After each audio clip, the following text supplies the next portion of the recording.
Coming up, we're talking about the election. We're just days away. What's the role that Christians should play?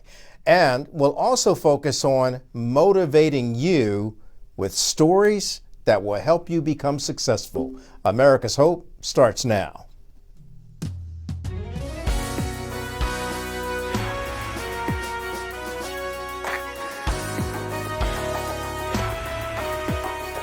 This is America's Hope from our global headquarters in New York City. Here's Kelly Wright. Hello and welcome to America's Hope. I'm Kelly Wright. Glad you could join us this hour. And listen, wherever you are, we do sincerely hope that you're safe and well, taking care of yourself and your family because you matter. And with just days away now from people going to the polls to decide who will be the next president of the United States, well, elections matter. And they do make a difference depending on who gets into office. And so tonight we'll hear from Peter Demas. He's stopping by to talk to us about the role that Christians play in understanding civil disobedience. He has an incredible story about what Christians should be doing, not standing on the sidelines and sitting this one out, but actually getting out there to vote. And then later on, we'll motivate you with the life of the man who created 1-800-Flowers. Jim McCann stops by to talk about his new book, Lodestar, and to talk about his life of abundance by helping people and blessing them to achieve better. Let's get started. Welcome back to America's Hope. My next guest is Peter Demas. He is a highly sought-after leadership source expert and speaker on business, leadership, and faith, something very important to many of us. His latest professional pursuit is the release of a couple of compelling books. One is talking about fear-filled to fearless, afraid to trust, and then also a book on Christian disobedience. Talk to me about this, Peter. I mean, Christian disobedience, here we are, just days away from an election, and there are many Christians out there, according to Barna research, that are sitting this out. They're not going to vote. What? I don't understand that thought process. And I hear several times people will challenge me saying Christians don't need to be involved in politics. And I'm like, but in order for us, the effective way for us to share the gospel, to do what Jesus asked us to do, share the gospel, make disciples, is tremendously more effective in a culture and a worldview that actually supports what we're doing versus trying to share the gospel in North Korea, share the gospel in Iran. If we really, and so I'm not saying that if we vote incorrectly, we're going to be there, but I am saying that we need to be voting for candidates and we need to be getting engaged into a level that is going to allow us to be able to do what Christ asked us to do. And in our country, in our system, that means voting.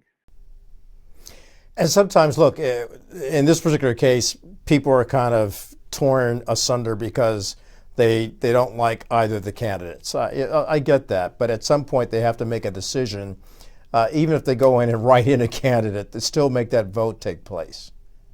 Absolutely. I mean, I think it's part of it is we have a responsibility as an American citizen. So we are, God placed us in this country at this time for a reason. It's not like we just randomly ended up here. And so I think we have a duty and obligation still to participate in the democratic process that has been afforded to us. But furthermore is I can't tell you a time in my life where I loved both candidates equally or unequally. It's like where I'm like, oh my goodness, this one's so awesome and perfect. He is exactly what I want. I've never had that one time. And I've asked the question on my podcast. I've asked the question to many people, which is, as a Christian, like, how do we handle the Trump factor? And, and they're like, well, part of the job that we have is in the primaries as Christians. Let's put who we have as in charge in the primary part. And then when it gets to the general election, we are literally voting for the lesser two evils. And which one, again, do we think is going to support the beliefs and the worldview that we have? And I think that's where a lot of that comes into play, that we just think, well, we can't support anybody. But no one was perfect except for Christ. So why they have the expectation that we're going to ever put any political leader in charge that's perfect, I think is an excuse, I think, more than anything else. Yeah, an excuse factor, or it could be one of fear. You know, like if I close my eyes and hold my nose and vote for this candidate, is it really good? Not that I'm not trying to make light of it, but I know what's going through the minds of so many people out there and what they're experiencing, and yet we're just days away from the election. And look, you also serve as an adjunct professor at Lipscomb University. I've been on that campus in the past, and you teach a class on leadership and management. For the young people in America, Generation Z, they're looking at this, and many of them are now getting involved in politics and getting involved in voting. What are they saying to you about the candidates of their choice? Left, right, Democrat, Republican, Independent? They've got a lot to say. The class that I teach is in the business department, and so from that side of it, they're going to be a little bit more conservative based, and it's a conservative campus in general. However, I'm also in the restaurant business, and many of my employees, however, are not at all. But what I'm seeing and what I'm finding is that the people that are supporting Kamala Harris can't tell me why, outside of, well, she's not Trump. The people that are supporting Trump, a lot of it, they don't want to say it out loud. It's almost like we have to say it quietly, whether we're supporting Trump or not supporting Trump. But even them on that level, they're really not being able to explain it outside of the fact that, they feel that what he did before was better than where he's at now. But what I'm finding is I'm finding a lack of education among current events among people. I think we're getting so caught up in, I watch a 3-minute reel on TikTok, and I think now I'm completely educated about a particular subject, and no one's digging into it. And then you have the echo chamber of social media that just keeps feeding in what they already believe. And so when they actually get challenged on either side that they're on, they can't do it. They really can't. And I'm not talking about in a belligerent way. I'm just saying, asking them questions, and like why would you do, why would you support this candidate? What accomplishments do you know of this candidate? And I just find that they were really, really uneducated on it, and it gets even worse as you start moving to state and local level. I don't even think they recognize the power that state and local governments have over their day-to-day lives. So what does that say to members of the media? Because we often tell stories that do not provide the full picture of what the issues are, not just on a presidential election, but as you stated, what's happening locally as well. The dog catcher, the judge, the Board of Education.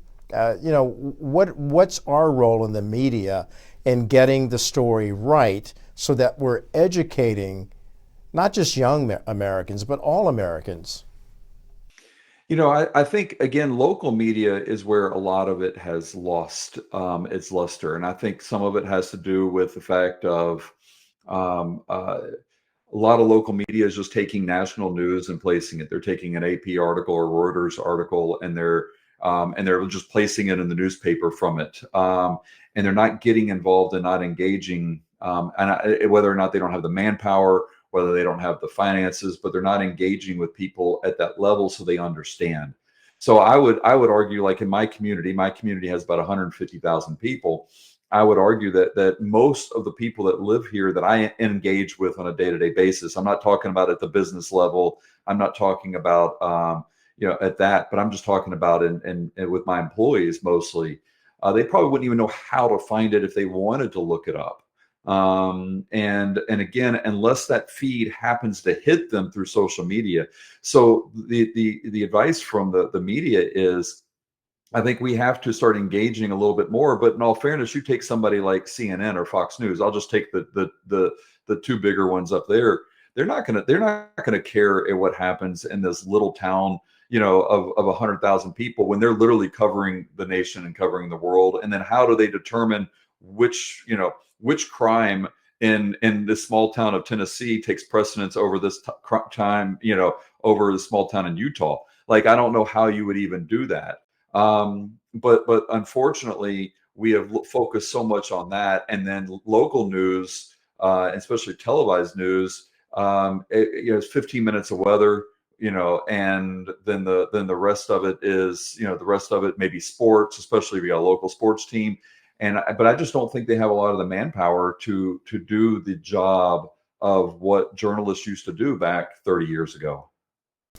Yeah, and to your point, it does come up with people in those particular areas lacking that information that's so critical to them understanding the power of their vote from every level, local, state, and federal. You're watching America's Hope. We're coming back with more in just a moment.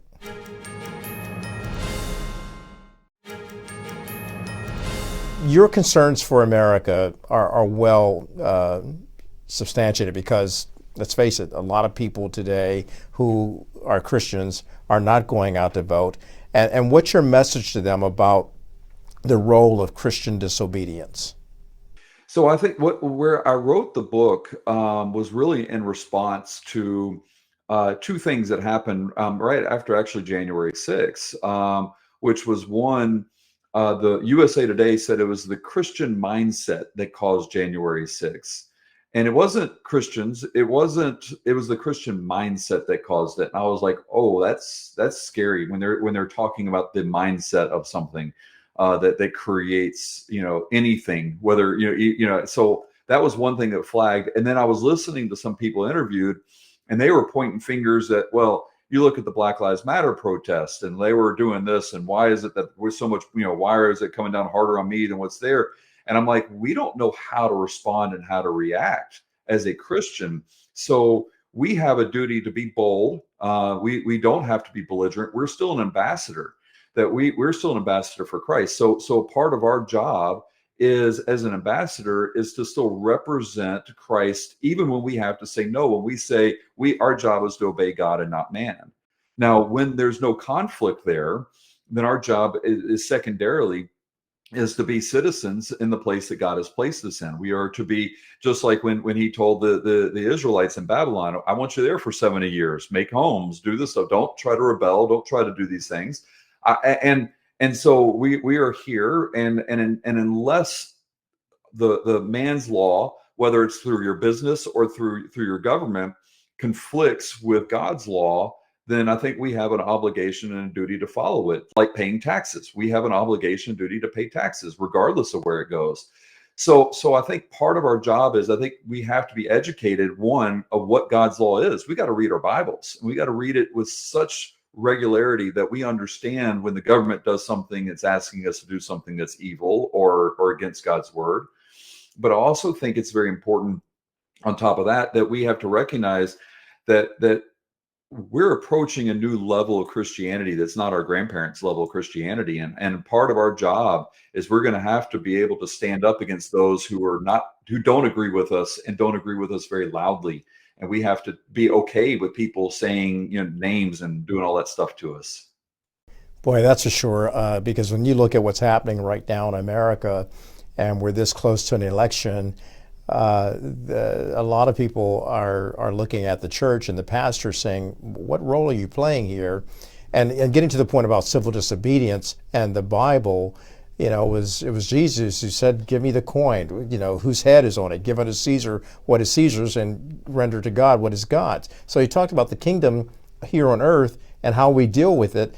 But I wanted to ask you, did Jesus show civil disobedience when he was throwing the money changers out of the synagogue? So yes, I do believe so. And I think when you read the text the way it is, it was not an uncivil act. It wasn't a violent act. We like to look at the image of Jesus doing that based off of what Hollywood has projected. There is a very famous Renaissance painting of Jesus. I mean, he's going to town. I hear the preachers talk about it in such a fashion too. But when I think about it and I look at it from the text alone, and I look at it based off of how people reacted immediately after. No one called Jesus out for not showing love. No one said, you're not supposed to engage in a revolution or because your time is later. You said your time was later. No one did that. So, but if I were to overturn money changers, if I were to take a table, and I just was to turn it sideways, where does all the coins fall? On the ground. I don't have to flip them over 14 times for it to happen. I don't have to, act like I'm in a Jackie Chan movie. If I take a whip and I'm driving out the oxen and the cows and the that stuff, you do that with a whip. It didn't say he whipped the people. It said he drove them out with a whip. Well, if my money is getting chased out the door, what am I going to do? I'm going to follow them. And I think that's where some of that, I think that's an easily, in my opinion, a better interpretation over that act. And I think that is an exact form of civil disobedience. He did not allow them to disrespect his home, and his father's home. He said, no, you can't do this. But he didn't do it in a way that actually got him arrested at that moment. And I find that also, it's another factor that I think a lot of people ignore. Yeah, they do ignore it, the method to what he was doing. And I bring that up because it is an act of civil disobedience, but it was done with love, tough love. And yet when we look at the issues that we are confronted with today, immigration, abortion, transgender, I mean, there's a whole gamut of things, the economy. There are a plethora of things that are boggling the mind of just the average citizen in America. And then you bring faith into the equation and you realize that there are some 90 million Americans who are registered to vote, and they're Christian, by the way. And yet, as we started this conversation off, Peter, choosing to sit this one out when it's probably one of the most consequential elections in our lifetime. Not time to sit out. Yeah, I mean, I would almost want to ask, and I've not actually run across the people per se. Like, I have not met a Christian who's like, I'm not voting because of this. I've had Christians that questioned it. And maybe they know not to say that to me. Maybe that's the reason why. Maybe they're really sitting out and they just don't want to say it out loud. But what I want to ask the question is if someone gets into office that is so anti-Christian, that is going to force issues that are so much against God's word, what are you going to say then? If you can't go to a voting booth and literally push 5 buttons in a voting booth, how are you going to have enough courage to stand up against somebody who's saying, no, you now have to, your church now has to have marriage between homosexual couples. You now have to use a certain pronoun. You now have to have, abortion. We're going to force an abortion after 2 babies. I mean, I know they're not saying that, but I'm saying, but I'm not saying that's far stretched, because we see it in other cultures. So, but I'm like, at what point in time are you going to say, hey, wait a second, I'm going to have to say no to this? Well, I'm not going to push this button because I just don't like this guy. Well, at some point in time, we got to recognize that not voting for one can be the same as voting for the other. And if the worst candidate, the lesser of 2 evils, wins the election, the implications it's going to have on our lives as Christians is going to increase, and we have to be better prepared for it. Frankly, I don't want to live through it if I have a choice to do something with it. And right now, my choice may be small, which is just to cast a vote among 1 million something people, but I at least can do that much. But if I can't do that much, how am I going to do more?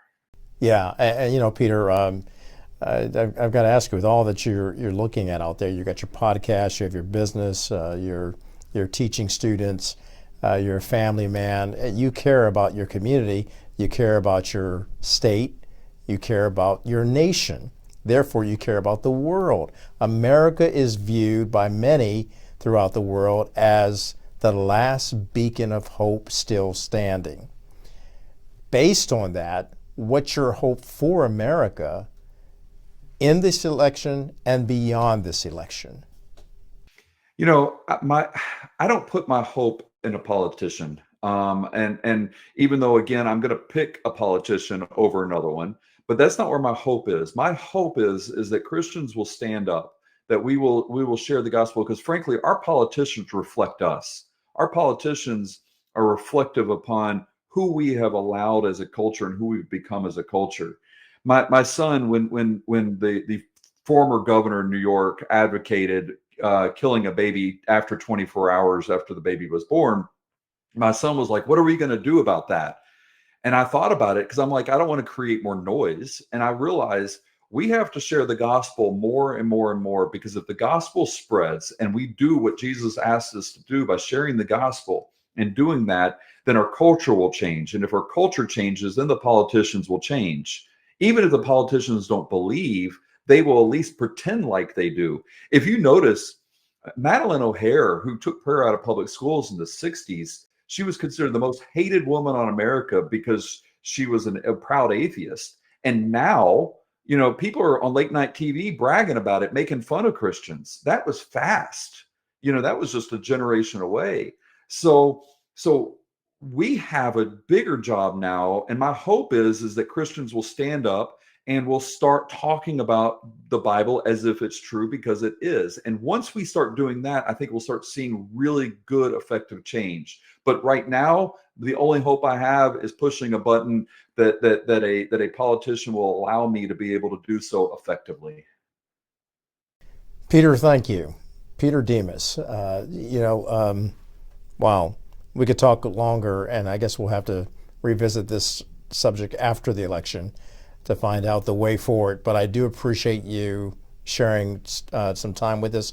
And I didn't name the rest of your restaurant. Tell people the name of the restaurant and where they can come get some good food. Yeah, certainly. The restaurant's name is Demas's Restaurant. It's in Middle Tennessee, but we also ship our food through Demas Family Kitchen. We ship it all over the nation. So if you want something, you can always go there as well. But yeah, that's where we that's our main living right now that we do. Well, that's a great thing too, and I thank you. You've been able to employ a lot of people and help a lot of people, and we need to think about that too going forward with whatever happens during this election and the outcome. And the other thing too, I imagine you're the kind of man who says no matter what, you still have to pray for this nation. All the time, no matter what, we need to pray for this nation, pray for our leaders, even if, I would even argue, especially if we don't like them.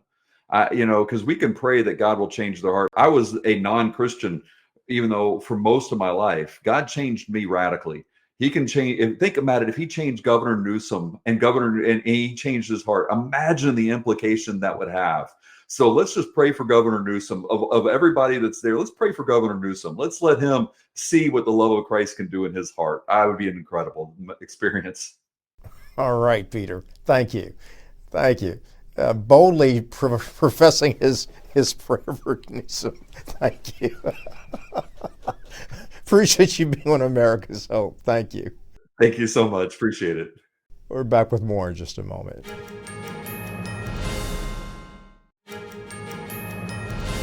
And welcome to America's Hope. Our next guest is a very successful man who built a fortune through his business, 1-800-Flowers.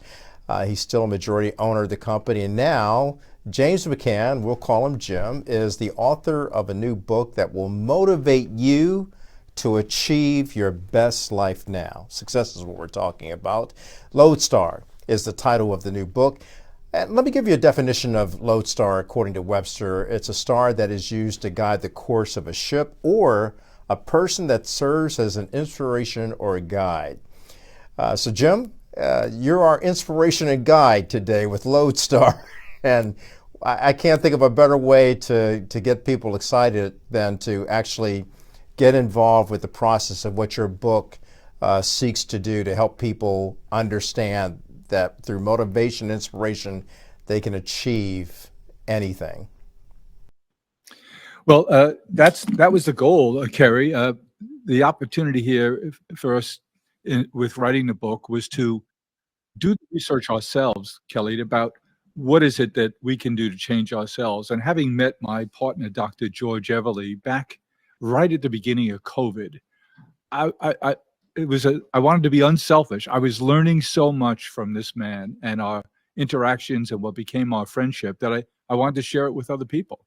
And so when he suggested that we write this book together, A, I was flattered no end, and B, realized it was going to be a lot of work. But what a joyous journey for me to get to spend a lot of time with George and a small team of people that we put together to do the research. And I can tell you I'm a better person as a result of the friendship and the process. And I wanted to share that with as many people as I could. Well, I'm glad you are. And what can people learn from this? What's the takeaway from reading Lodestar? Well, one of the things that I've learned is that this is a big category, the self-help, self-improvement category. There are 85,000 books in print on this subject. It's a $10 billion a year business. We didn't realize that until we started doing our work here. And there's a lot of good. And I've benefited so much from reading and listening to some really thoughtful people about how we can change who we are, how we can be always in pursuit of our better self. And there's a lot of not so good out there. And so working with George, what we uncovered was that as we look through all the great work, starting with the Bible and the work of Aristotle up to people in the last 100 years like Dale Carnegie and Dr. Norman Vincent Peale, there's some truths that began to emerge. And what we did was we did a factual analysis of the recurring themes that really seem to resonate in those best works. And we isolated those 10, called them our 10 pillars, and really did work on each of those, bringing the science side of each of those points to bear, me bringing practical, real-life examples of people I know or have seen who've been able to use those tools to make themselves more productive, more effective, better in relationships, and their better self.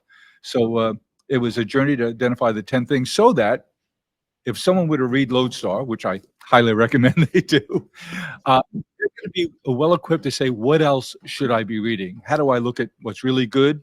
We cite example after example after example of really good work that we've read that we think is worth recommending to others. And the takeaway for me was, I'm a different person for this process because of what I've learned. And I think we can, if we just recognize that we don't have to settle for what we think we are, we can determine that we want to be a little bit better person, a little bit better professional, a little bit better partner, if we just work on ourselves a little bit every day with mindfulness, with a guide.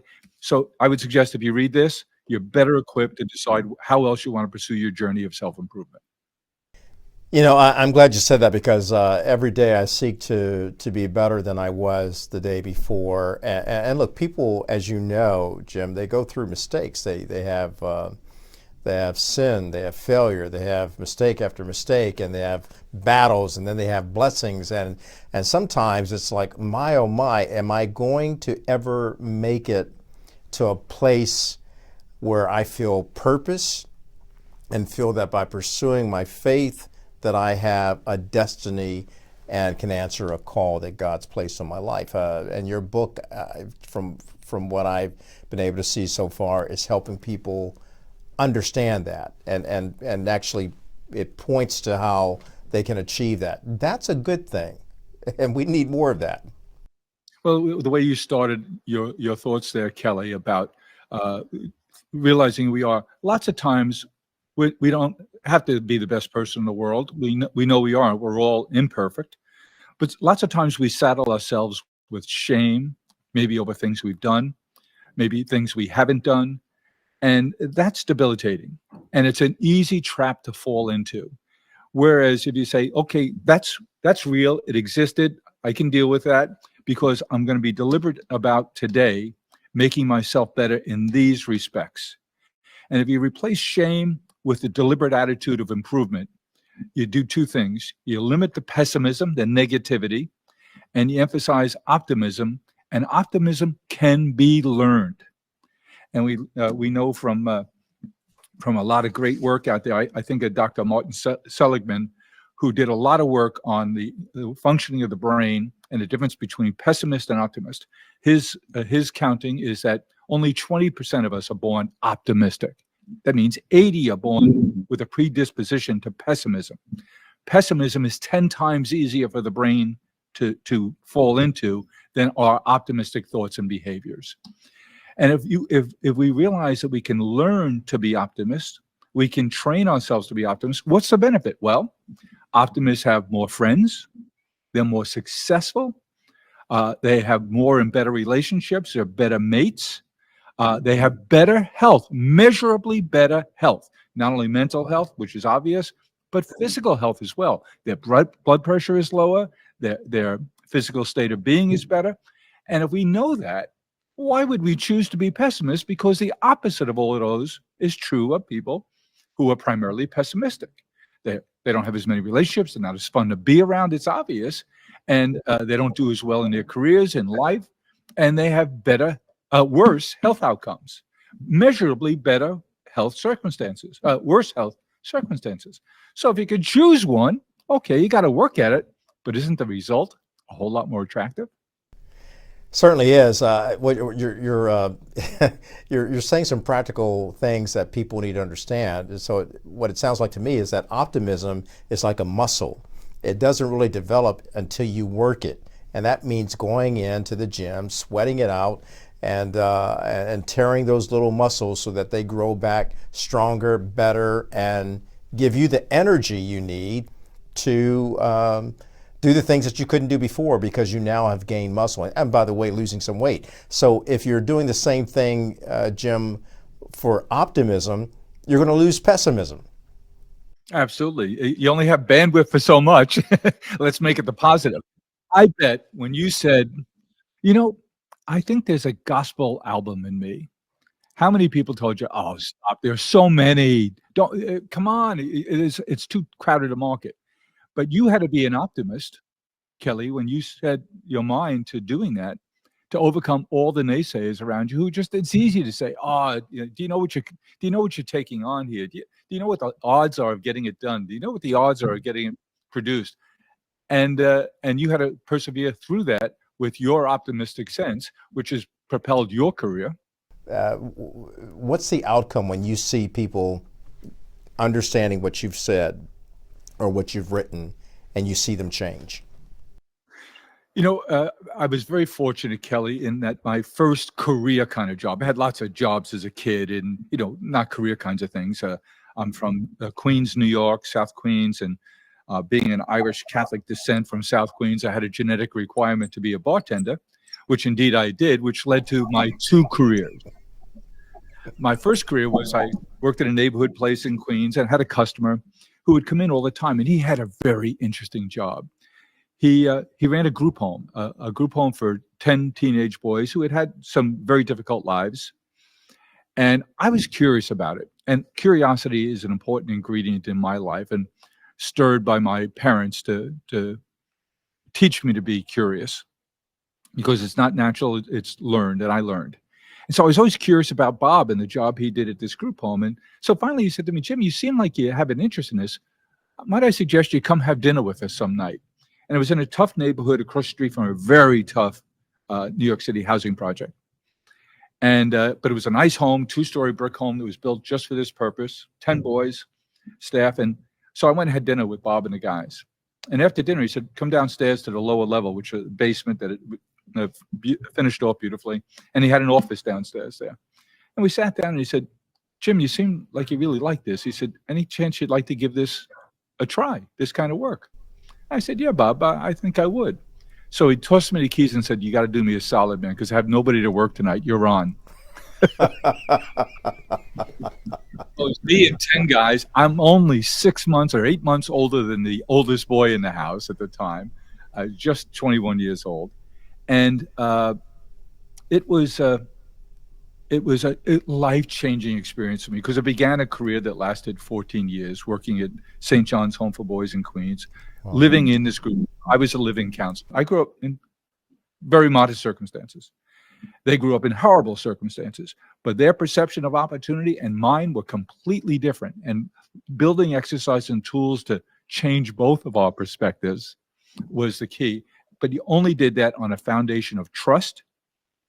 They had to be sure that I really did care, that I set rules and boundaries that were fair and consistently applied, and that I wanted them to succeed, and I was going to give it my all to help them, even though I was pretty much their peer. And that changed, and it changes how it's how I do my job today, Kelly. It's organizing people here at the Flowers companies to do things that they didn't think they could do, cheering them on when they do, setting goals, making it fun, creating currencies. I learned that from 10 kids in Far Rockaway, Queens, a long time ago. Talking to Jim McCann. He's the author of Lodestar and also owner of 1-800-Flowers. What a business, what a man who's been able to build it because of faith. Back in just a moment.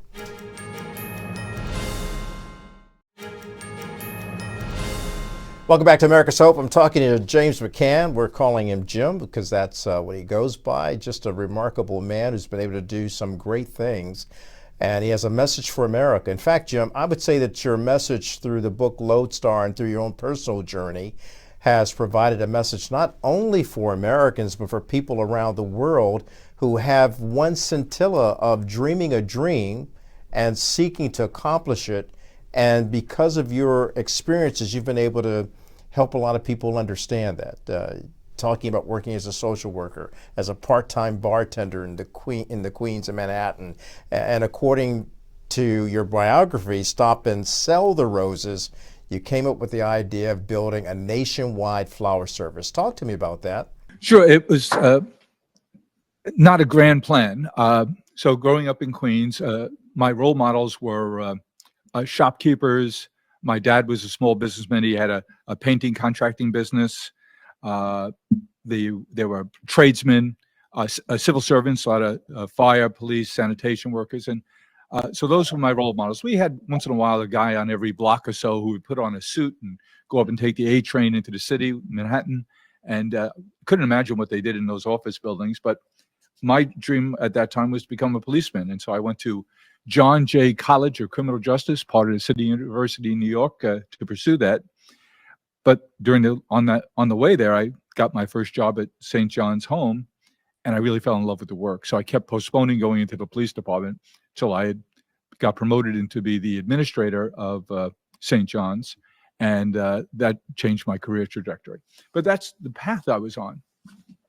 But I also learned that working in a not-for-profit social work world is challenging financially. You don't get paid a lot of money. And I made it. I married very young.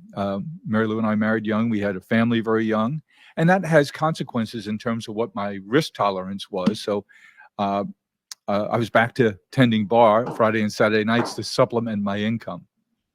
And again, an encounter across the bar with a fellow who became a friend, who would stay late on Saturday nights and chat while we were closing up the place. He owned a flower shop across the street. And he said, he told me one night that he was going to be selling the flower shop because he had a new business idea. Now, on the side, because I'd worked for my dad from the old enough to walk, old enough to work was his motto, I learned how to do a lot of those trade things. And so I'd buy a building, rehab it, fix it up, sell it, or rent it out. And I could only afford to buy in challenged neighborhoods. And I just sold a building in Brooklyn, and I had a $10,000 profit in it, Kelly. And my friend Nick said to me, he said, yeah, I'm going to be selling the bar. I said, how much would you be asking for that to sell the flower shop? And he said, $10,000. Well, I took that as a sign from God. I had that $10,000 profit burning a hole in my pocket, and wound up buying that flower shop because I figured retail, I've worked in retail, I understand that. I had worked there a couple of Saturday afternoons before I went to work at the bar to get the feel for it. And I loved how you were working with people at very celebratory times in their life. But I didn't just want to become a florist, which of course I did. I wanted to build a business. So I made a commitment to keep my full-time job at St. John's Home. And on the side, I'd operate this flower shop, and I hired people to do it. And then I committed 6 months later, I opened the second, third, fourth.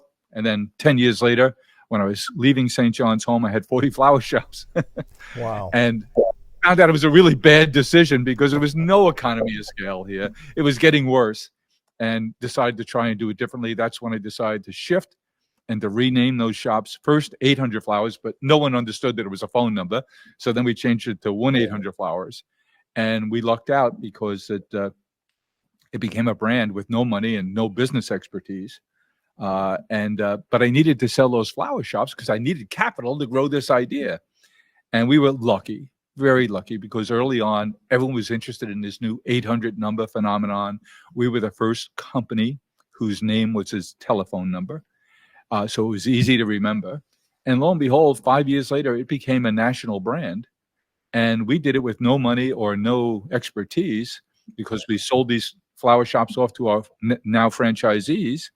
And we thought, well, if we could disrupt this category, what's the next technology that was going to come along and disrupt us? So we were early to things like the internet and mobile and social. And that's been part of our culture, is to be early, to be convenient, to help you act on your thoughtfulness. And that's our business plan. Wow. I just love your story. And I love the fact that you were right there with an idea, and look what it's been able to do for you and your life and your family, and for others that you've helped along the way. You know, you're very proactive. You're actively caring for people. Talk to me about the Smile Farm. It's very much, it's a multi-dimensional thing for me, Kelly. Smile Farms is coming up next year. It'll be 10 years we started it. I'm the oldest of 5 children. My brother Chris is the youngest, 10 years my junior. He has been, up until recently, the CEO of our company. I stepped down 8 years ago. I stayed on his chair, worked full time, but he was running the show. And we have 2 sisters, and we have another brother. So 5 in total. And the middle brother, Kevin, was born developmentally disabled. And so growing up in the dark ages of attitudes about mental illness and disabilities in the 50s and 60s, I saw my parents work hard to get the best for my brother Kevin when there wasn't a lot available. And I saw them work hard to convene other families in a community who had similar challenges and needed a place to go. So I remember them renting out church community rooms on Saturday mornings to convene people so that they'd have someone they could talk to, have a cup of coffee with, let their kids socialize together, play together without the fear of being abused or picked on in the neighborhood, as they often would be. And seeing us, the siblings, develop relationships with other siblings with similar challenges. And I saw the power of community, the power of convening. And didn't realize I was witnessing that until we got older. Fortunately, my brother Kevin lives in a wonderful group home here on Long Island, where the rest of my family is. And he's very much still the centerpiece of our family. My parents are long gone, and I wish they'd lived long enough to see how well he's doing and how we've been true to our commitment to them as their kids, to stay connected and close as a family, and to make sure we were always caring for Kevin. So he lives in this great group home run by an agency called Connection, Kinexion, which is an amalgam of half a dozen different agencies here on Long Island that care for people with disabilities, all of which was created by a fellow who's a very good friend. His name is Walter Stockton. And he's a saintly kind of guy. And 44 years ago, they were closing Willowbrook on Long Island, Staten Island, a mental hospital, and they were putting all these people out in the street. And Walter said to a bunch of business buddies here in Long Island, hey guys, let's pass the hat. I'm going to open up a group home. He was teaching at Suffolk Community College at the time, because a lot of these people are from our community and they need care. And so Gerardo Rivera gave him a $10,000, a friend of yours, Gerardo, gave them a $10,000 grant, and he raised money in the community and opened a group home. Fast forward today, they take care of 8,000 people a day. And Walter called my brother Chris and I almost just 10 years ago now and said, your brother Kevin would be doing a lot better in his development if I could find him work in the community. But I can't. And I have hundreds of other people that should be working in the community as well, and I can't find work for them either. But I have an idea. Let's have dinner together. Bring your checkbook. And my brother Chris and I went, and the idea was, let's buy this piece of land. Let's buy greenhouses, build greenhouses on them. And let's grow things that your franchisees and your company would buy from us. So we'll have a built-in customer. We'll create this not-for-profit, and your brother Kevin can work there, and so will 36 other folks. And we did that 10 years ago. And fast forward today, we have 13 campuses in and around the greater New York, New Jersey area. Remember when we heard that millennials and Generation Z are self-centered, they won't do for others, they don't work hard? Nonsense. They work very hard and they volunteer. So we have a big gala, a big annual fundraiser coming up in November in New York City at the Ziegfeld Ballroom. And so the Smile Farms Gala in November. And when we put out a request into 1-800-Flowers team members and say, anyone like to volunteer to help us to check people in, and it's a lot of work has to be done. 54 people volunteered within an hour to take the time off to come work in our event and all the lead up to it. Jim, thank you. Thank you for coming on the program and spreading some love, some faith, and a lot of hope. You've got me smiling. Smile Farm is appropriately named. Thank you. It sort of named itself, Kelly. Amen to that. Thank you. Jim McCann, 1-800-Flowers, Lodestar. Make sure you check him out and keep smiling. Back with more in just a moment. Welcome back to America's Hope. I'd like to thank our guests, Jim McCann, 1-800-Flowers, and Peter Demas. Make sure you check out the food that he supplies through Demas Restaurants. But more importantly, both of these men have given us a ray of hope, a ray of sunshine in the world that is filled with some cloudiness because we don't know what's going to be the outcome of the election.